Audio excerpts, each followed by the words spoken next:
doon nawalan ng trabaho dahil nga until now nakasara yung steel company, yung Sanjia. Makakausap po natin ang lawyer mismo, legal counsel ng Philippine Sanjia Steel Corporation. Walang iba kundi si Attorney Julia Chu. Attorney Julia, si Danny Buenafeo sa programang Kabayan. Hello, good morning Sir Danny. Kamusta po kayo? Mabuti naman, okay naman. So for now, Attorney, ano ho ba ang kasalukuyang sitwasyon dyan? So nakapadlock ho ba yung Philippine Sanjia Steel Corporation? We've received reports po from the employees. May mga nagwuwelga po kasi sa labas po ng facility. According to them po, may mga armed personnel pa po sa loob ng facility kaya hindi po sila makapasok. Pero very eager po sila na makabalik po sa trabaho. Kaya po ang dami po nagwuwelga doon sa labas ng facility ngayon kahit today. Oo.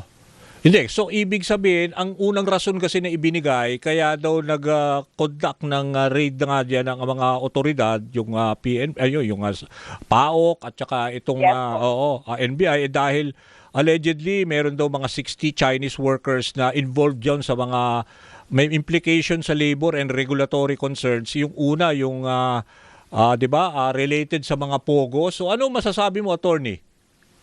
Maganda po i-address po natin yun, no? So, according to the press con po, may concerns na undocumented daw po yung workers. So, upon my review of the documents po ng company, actually lahat po ng Chinese workers documented po sila. May mga alien employment permit po sila, may mga work visas po sila. So, on that end po, willing naman po kami i-provide lahat ng documentation po. Actually, na-compile na po lahat ng mga lawyers, lahat ng documents na po yun, at isa-na-submit na po namin sa mga otoridad para po ma-review nila kung tama po talaga yung sinasabi namin na may permit yung mga empleyadong. So, siyempre kasi may process po tayo para makapasok yung mga employees na yun dito sa Pilipinas, diba? So, nakuha naman po lahat ng mga permits na yon, lahat ng alien employment permit, working visas, kaya nandito po sila, legal po ang pag-employ sa kanila. Okay, so at least maganda yung paglilinaw ninyo, lahat naman ng documentary permits at saka yung sabi nyo, lahat sila pati yung sabi nyo, may documentation naman lahat ng mga workers, including the Chinese, di ba? For now. Correct, kasi may mga accusation na yung kumpanya may relasyon daw sa kay Tony Yang, yung Chinese businessman. Alam ko ba, ang issue sa akin kasi parang nag-divest na rin ba siya? Tama? Correct. Tama po yun. Actually, publicly available naman po yung records na yun. Kahit sinong mamamayan po ng Pilipinas, pwede pong i-check sa SEC. At makikita po nila, mid-2024, nag-divest na po si Tony Yang. So, the last few years po, hindi na po siya involved sa company, whether as shareholder, director, officer, wala na po siyang involvement. And madali naman po yun i-verify kasi nga, meron po tayong public records na inaalagaan po ng SEC. Yung ginawa o bang raid, biglaan yun? Kasi sabi nila under surveillance daw yung lugar, na-flag na raw as early as September 2024. Bigla ho ba kayong nabulaga ang inyong mga kawani dyan na ngayon walang trabaho? Tama ba, Attorney? Biglaan po talaga. Nagulat po yung company, pati na rin po yung mga workers. And in fact po, pag narinig niyo po yung mga interviews po ng workers, nagulat po talaga sila na bigla pong may armed forces doon. Actually, sir, if you look at the numbers, may 400 armed personnel po ang nag-execute ng mga warrants na yon against 400 workers, meaning 1:1. One armed personnel versus one ordinary worker. And, all of these workers po are logistics workers. They're all working in the steel factory. So, nagulat po talaga sila sa level of force na nagamit during the conduct of the raid. Parang exage, no? Bawat isang parang enforcer, isang trabahador ang iniimbestigahan. So, in full force. Talaga yung government po natin. Kailan willing po sila mag-cooperate. Yung stance po kasi nila, may due process po sa Pilipinas. So, sinusunod lang po nila kung ano po yung sinasabi ng gobyerno, kung ano pong hinihinging documentation, para po malinaw lahat ng mga allegations against them po with respect to the workers and to the facility itself. Kasi diba po, may questions on the radioactive element. So, willing naman po sila i-provide lahat ng documentation necessary. And they're calling also on independent testers, third-party technical experts who can shed further light on the matter, diba? Para matuklasan po natin kung may basis po talaga yung concerns on radioactive, yung chemical, na let's say, fear or risk, no? Oo. Opo. So willing kayo to submit everything, pati na nga kung pwede, maimbitahan ng isang third party expert para masuri yung Yes. masuri issue na. Tama Open naman po. kayo. Pero for now ba, kamusta yung 400? Are they detained? Ano kamusta ho sila yung mga workers na na subject to investigation? Magandang tanong po yan. Yung Filipino workers po, wala po silang trabaho ngayon. Oo. Pero yung Chinese workers, detained po sila lahat. So until now po, nasa beleated prison po sila. Oo. Hindi pa po sila nakakalaya. So our legal team, of course, is working on the matter and we're doing everything we can to make sure that they're taken care of, to get their testimonies, and to make sure that they have access to justice po at makalaya na po sila. Okay. So, inaalagaan naman po sila, pero syempre nag-aalala po yung company kasi lahat po ng workers nila wala pong trabaho ngayon at yung 70 Chinese workers din po, nasa kulungan po ngayon. Tapos yung mga Filipino workers naman po, hindi po sila makapasok sa trabaho. Okay. So, makikita din po natin sa news na ang dami po nagwawelga ngayon kasi nga po, natanggalan po sila ng trabaho. Kaya nga 2 weeks na po. Oo. Yung mga Chinese na na-detain, tama ba? 6 na po yun, attorney? 6 na po? 70 po. 70? 70 po. Okay. Yes. Sabi Opo. nyo, ready naman kayo, lahat sila properly documented. You have all the records Yes, of po. their, di ba, kanilang, let's say, employment Correct record. po. Di ba? Attorney, Correct. willing kayo Yes, i-submit lahat. Kailan ba nangyari yung, yung raid? May 15 po. So matagal na rin. Tapos May 25 na po ngayon. Opo, 10 days na po ang nakalipas. May 15, so 10 days na. So kasi ang narinig ko rin, ang feedback din from the ibang mga workers, lalo na yung mga Filipinos na naapektuhan, in terms of work benefits, mukhang happy naman sila eh. 'Di ba? Tama ba, Tony? Opo. Oo. Actually, tama po. Masaya po sila kasi sabi nila mataas daw po magpasahod si Sanja. Kaya natutuwa po sila sa company at very supportive po sila sa mga workers. Oo. Not just in terms of salary, pero may mga employee benefits po. Like may mga programs po sila for seniors. May mga iba-iba po silang CSR activities. Oo. Kaya mahal po ng mga empleyado itong Sanja Steel Corporation. Oo. At inaalagaan po talaga sila na hindi po sila magkasakit. Oo. Actually, on that note po, kahit yung DOH po, sinare po nila na inest na po nila yung mga empleyado ng Sanja at wala daw po silang nakitang acute symptoms of radiation exposure. Oo. So nakakatuwa naman pong malaman yon na wala pong may sakit at normal po lahat ng results nila. So, syempre, yung kalusugan po ng mga employees ay importante para sa company. So, thankful po yung company sa DOH na ginawa nila yung ganong klaseng testing. Pero, Siguro panawagan na lang po namin ay makabalik po yung mga workers sa trabaho nila. Pero attorney, for now ba kayo, mga legal o yung mga lawyers dyan sa Sanja, are you allowed to be inside the premises? At least to conduct the yung kung ano yung ginagawa dun sa, at least may access ba kayo sa loob ng kumpanya? Unfortunately, no. The lawyers have not been granted access to the facility. So no one has been able to enter apart from the armed forces. And we've received reports from the employees that the armed forces are still occupying the premises as of today. So as of today, hindi pa rin kayo makapasok. Pero meron kasi ang info naman mukha namang di ba? Legal naman yung operation. Kasi mukhang kayo yata yung pinakamababa in terms of presyo. Sandali lang attorney, may papasok lang kami flash report Wag ko kayo alis, sandali lang po. Okay. DZMM Radyo Patrol Flash Report. Alerto sa lindol. Alerto sa lindol. Kapamilya, meron lang tayong flash report. Niyanig ng magnitude 5.2 na lindol ang Banganga, Davao Oriental kaninang 10:32 in the morning ayon sa PHIVOLCS. So abangan lang ang iba't ibang detalye dito sa DZMM Teleradyo. DZMM Radyo Patrol Flash Report. Attorney, sorry dahil meron na tayong pinasok na flash report. Are you there? Still there? Attorney?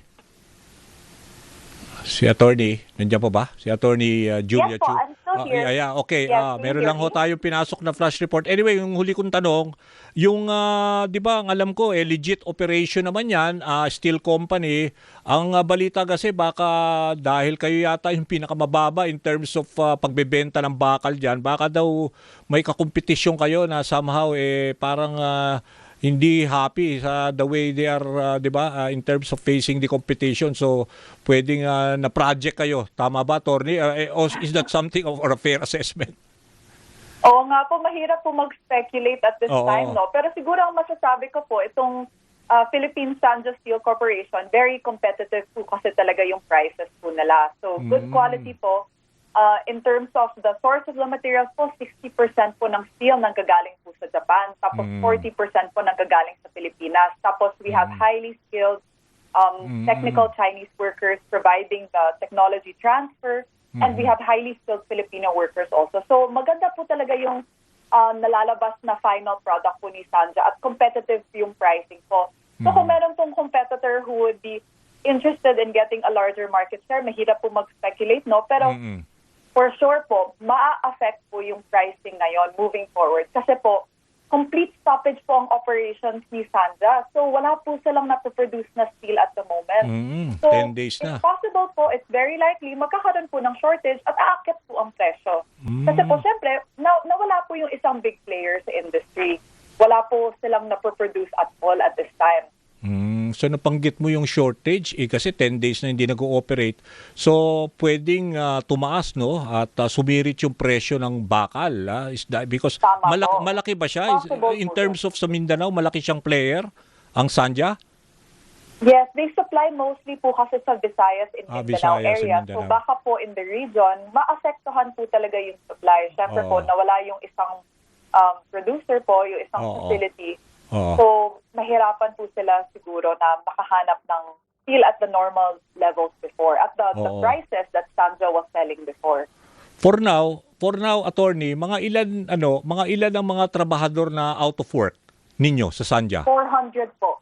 400 Filipino workers po ang walang trabaho ngayon. At since mataas po magpasahod si Sanja, kaya po namang problema po lahat ng mga workers, paano daw po sila magbabayad ng mga bills po nila. Siyempre po may mga pamilya po sila, para nila papakainin yung pamilya nila. Paano nila babayaran lahat ng mga bills po nila. Paano nila bubuhayin ang families po nila. Okay. So, wala pa bang feedback, let's say sa PAOK or sa mga ahente ng gobyerno na kasalukuyang nakasarayan, na kung kailan masisettle, kasi kung na-provide nyo naman lahat ng necessary documents para at least hindi naman tumagal na ganito, na walang trabaho yung mga workers dyan sa Sanja?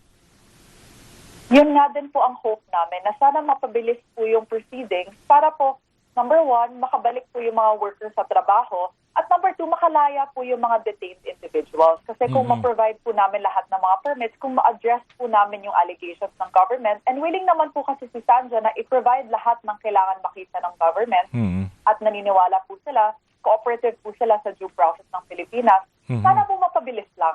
Alam din naman po namin na very busy din po ang mga government agencies natin, na they're working very hard. And we just want to ensure na as fast as possible, makabalik yung mga workers sa trabaho nila. Pero are you in close contact ho, let's say, mga opisyal ng PAOK, para at least fast track ho yung investigation at may normalize? Kasi gusto ko lang malaman, bakit nagkaroon ng link dun sa Pogo? Saan nanggaling yung report na yon? How do you validate itong mga ganitong information, attorney? I think there were concerns before because of the shareholdings of Tony Yang. So as I said, nakita naman po yung records na yun sa SEC. Dati po kasi siyang shareholder. Baka kaya nagkaroon ng concerns yung government ng ganon. Pero if they also check the records, makikita po nila na for the last few years, wala na po siyang involvement sa company. So we hope lang na hindi siguro mapag-initan yung mga workers at hindi mapag-initan yung company because of this previous involvement. Kasi ang parang tinutumbok kasi sa lahat ng issue nito yung mga Chinese workers ninyo, pero sabi nyo they are properly documented in terms of employment records. Meron naman kayo, pwede nyo ipresenta yon. So yun, ibabangga lang naman nila yun, ikaw talagang totoo. anong pakiramdam nyo na ngayon detained sila? Siyempre may mga kamag-anak din yan mga Chinese, no? Hindi ko naman minamali.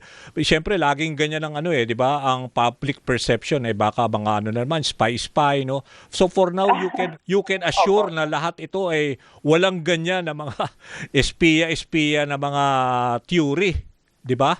Opo, wala naman po ata mga espiya po dito, mga technical workers po ito, mga steel factory workers po ito. Mhm. So, experts po sila sa fields po nila, sa mga engineering, ganun po. Pero hindi po sa mga espionage po, hindi po ganun yung background po nila. At makikita naman po natin, pwede po i-investigate yon at willing naman po si Sandro to cooperate for that. Pinipilit rin namin makuha ang at least kinatawan ng PAOK para balanse ang ating diskusyon, pero for now wala akong sumasagot. So, attorney, yun nga ang gusto ko lang malaman. So, are you confirming na talaga ito mga Chinese na supposedly nasa detention ngayon ay steel factory workers sila? Or meron pa ibang klaseng trabaho na let's say above that or consultant or whatever?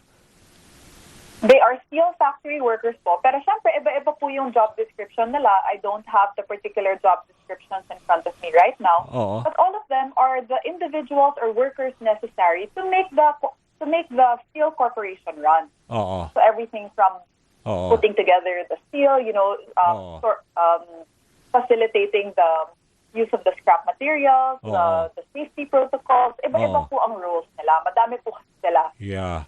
Pero how long yung, let's say, yung sa 60, yung timeline, how long had they been employed by Sandhya? So some of the workers have been with the company for 8 Yung years. Chinese, in particular. Yung Chinese workers, iba-iba din po kasi mag-70 po sila. So iba-iba din po yung employment periods nila. May mga longer, may mga shorter din po. Okay. So kasi gusto ko i-connect kung talagang matagal na sila, ibig sabihin talagang I would assume na legit yung kanilang stay dito sa Pilipinas, 'di ba? May mga travel documents naman siguro yan, hindi naman mga illegal na ipinasok dito, no, attorney? Correct, tama naman po. May mga travel documents po sila. And of course, our government agencies have access to those records. Siyempre po pag labas-pasok po ng Pilipinas, makikita naman po nila 'yon. Okay. Willing naman kayo na let's say i-counter-investigate din sila ng BI, 'di ba? Willing kayo? Of course, yes. We're willing to cooperate po. As much as possible po, Philippine Sandhya wants to clear its name. So they're willing to cooperate fully with the authorities to get to the bottom of the matter. Okay. Attorney, maraming salamat sa ibinahagi ninyo at kukuha pa rin kami ng update from time to time dyan sa issue na yan dahil hanggang ngayon nakasara 'di ba yung Sandhya? Yes po. Thank you so much, Sir Danny, for your time and for the platform to talk about this very important issue. Yes, okay. At least habang kausap ko kayo, pinapakita natin yung raid, no, yung video. At basta makikibalita kami. Thank you very much. Thank you, Sir Danny. Okay, yan ho si Attorney Julia Chu, Legal Counsel ng Philippine Sandhya Steel Corporation. DZMM Radio Patrol.